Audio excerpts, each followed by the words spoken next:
Jangan lupa untuk dukung channel ini dengan cara tekan tombol subscribe, nyalakan tombol notifikasi. Terima kasih, Tuhan Yesus memberkati. Ibrani pasal 2. Keselamatan yang besar. Karena itu harus lebih teliti kita memperhatikan apa yang telah kita dengar, supaya kita jangan hanyut di bawah arus.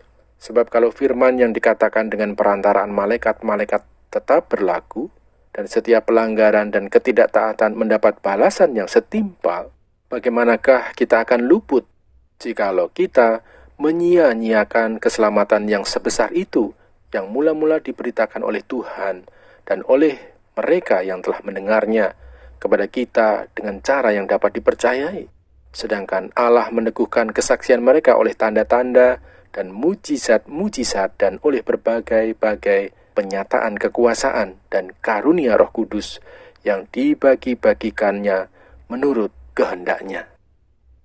Yesus seketika lebih rendah daripada malaikat-malaikat. Sebab bukan kepada malaikat-malaikat telah ia taklukkan dunia yang akan datang yang kita bicarakan ini.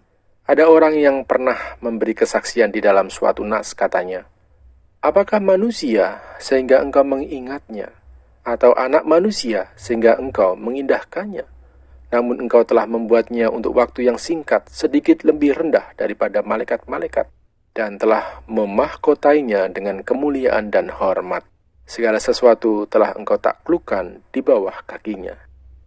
Sebab dalam menaklukkan segala sesuatu kepadanya, tidak ada suatu pun yang ia kecualikan yang tidak takluk kepadanya. Tetapi sekarang ini belum kita lihat bahwa segala sesuatu telah ditaklukkan kepadanya. Tetapi dia yang untuk waktu yang singkat dibuat sedikit lebih rendah daripada malaikat-malaikat, yaitu Yesus, kita lihat, yang oleh karena penderitaan maut, dimahkotai dengan kemuliaan dan hormat, supaya oleh kasih karunia Allah, ia mengalami maut bagi semua manusia. Sebab memang sesuai dengan keadaan Allah, yang baginya dan olehnya segala sesuatu dijadikan, yaitu Allah yang membawa banyak orang kepada kemuliaan, juga menyempurnakan Yesus yang memimpin mereka kepada keselamatan dengan penderitaan. Sebab ia yang menguduskan dan mereka yang dikuduskan, mereka semua berasal dari satu. Itulah sebabnya ia tidak malu menyebut mereka saudara. Katanya, "Aku akan memberitakan namamu kepada saudara-saudaraku dan memuji-muji engkau di tengah-tengah jemaat." Dan lagi, "Aku akan menaruh kepercayaan kepadanya." Dan lagi, "Sesungguhnya inilah aku dan anak-anak yang telah diberikan Allah kepadaku. Karena anak-anak itu adalah anak-anak dari darah dan daging, maka ia juga menjadi sama dengan mereka dan mendapat bagian dalam keadaan mereka, supaya oleh kematiannya ia memusnahkan dia, yaitu iblis yang berkuasa atas maut, dan supaya dengan jalan demikian ia membebaskan mereka yang seumur hidupnya berada dalam perhambaan oleh karena takutnya kepada maut. Sebab sesungguhnya bukan malaikat-malaikat yang ia kasihani, tetapi keturunan Abraham yang ia kasihani. Itulah sebabnya maka dalam segala hal ia harus disamakan dengan saudara-saudaranya, supaya ia menjadi imam besar yang menaruh belas kasihan dan yang setia kepada Allah untuk mendamaikan dosa seluruh bangsa.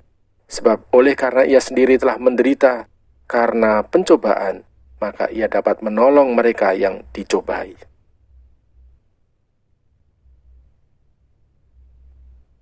Ibrani pasal 3. Yesus lebih tinggi dari Musa.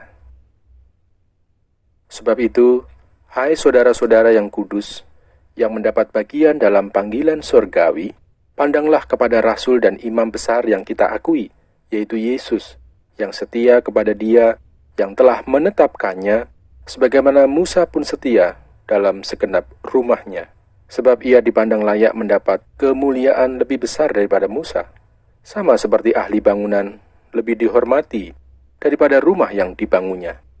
Sebab setiap rumah dibangun oleh seorang ahli bangunan, tetapi ahli bangunan segala sesuatu ialah Allah. Dan Musa memang setia dalam segenap rumah Allah sebagai pelayan untuk memberi kesaksian tentang apa yang akan diberitakan kemudian.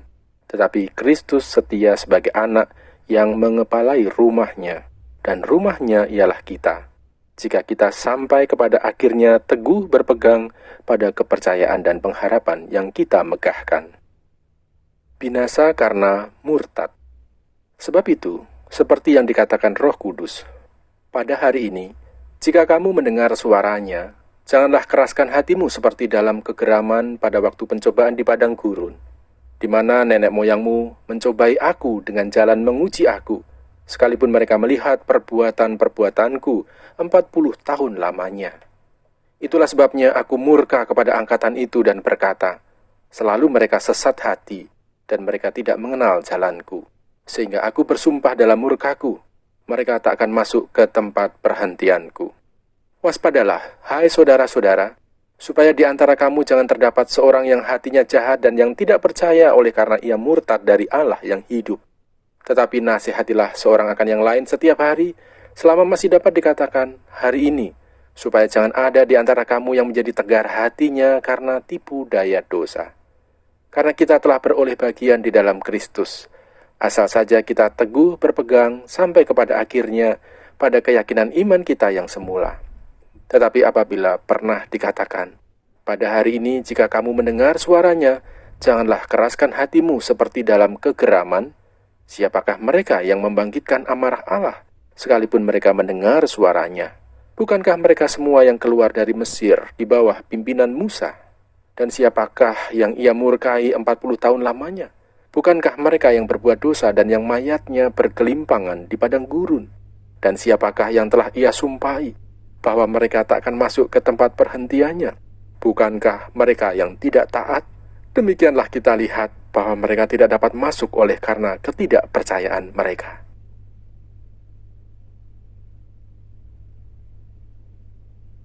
Ibrani pasal 4.